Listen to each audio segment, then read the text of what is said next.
Ay, grabe ka talaga ang kamahal ng mga gulay ngayon, no? Grabe, gayon ko lang na-realize ba? Alangan naman kasi Madi, panagsa lang naman talaga ako makalabas ng bahay.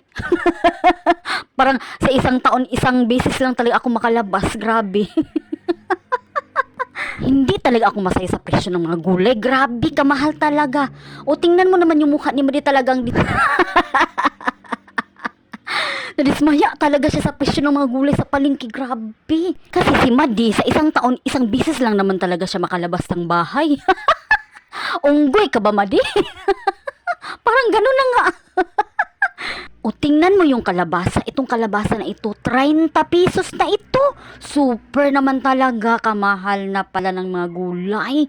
Grabe. Pero maganda naman siya. Pero talagang, ay naku, parang hindi ko nagustuhan yung presyo. Grabe. Itong patata na ito, 20. Grabe. Ang mahal na talaga. Oh, maliit naman ito. At itong carrots, naku, talagang 30 pesos, 70 talaga ito tanan. Ito lahat yung gulay na pinabili ko. Wala mas. 70 na yan. Grabe naman. At sa yung karne talagang mahal dito. 300 kapin yung yung kilo. So ito 100 ito. Pero hindi ko naman ito maubos din kasi kunti lang naman ang aking isubak sa aking gulay. Kasi nga mga high blood ng mga tao dito. High blood sa presyo talaga.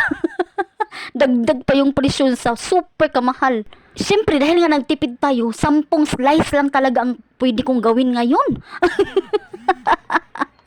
At saka iiwan ko na yung iba sa ref kasi nga mahal talaga.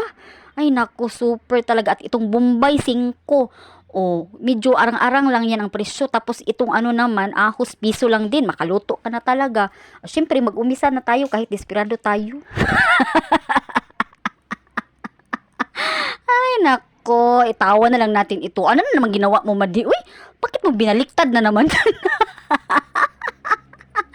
Ay nako, Madi, lagyan mo na yan ng uwil. Ang tagal-tagal mo dyan. Lagyan mo na yan ng uwil at ilunod mo na lahat yung mga panakot dyan. O yan, ilunod mo na lahat yan. Ay nako, yung karne na napakaliit, yung 10 slice lang. Then ukay-ukay, i-mix natin. Ganun lang naman yan ikadali. Ano lang naman ang luto natin ngayon? Yung yung ginisang gulay lang naman na with karne, di ba? Medyo masosyal ba? Social nga, pero ang mahal. Ay naku, Lord. At ito naman, ilagay na natin yung kalabasa. Yung kalabasa, ilagay natin. Yung lahat na, yung patata, yung yung carrots na napakamahal din. Iluno na natin na. Lagyan na natin ng maraming tubig para naman hindi tayo makulangan yan. Sa kaliit ba naman yan? Buti lang may sabaw. At saka yung asin. Lata na rin natin. Para maraming makain na kanin. Ay nako, itawa na lang natin ito talaga. Super talaga ngayon. Kamahal ang mga bilihin. Super talaga. Naisip ko yung iba, wag na kayong mag-asawa ngayon. Super naman. Paliban na lang yung mga yung mga uwag ninyo dyan. Super mo naman kamahal ngayon. Ay naku, wag na kayong mag-asawa. Nag-change nga ako ng mind. Bakit pa ako ng-asawa ngayon? O yan, tapos na. Buti na lang, ikain na lang natin talaga itong ating napakamahal na mga dito, bilihin. Ay naku, yan, masarap na. O, tingnan nyo naman yan. Masarap kaya yan. Ay naku, mapadami na naman ang kain ko nito. Kaya, ngayon, dapat diet na talaga ako kasi super mahal ng mga bilihin. Kailangan ko na talagang mag-diet. Ay naku, Lord. Pero pag nakakita ako ng ulam na masarap, ay naku, parang nag-iba na naman ang ihip ng hangin ng aking utak ngayon.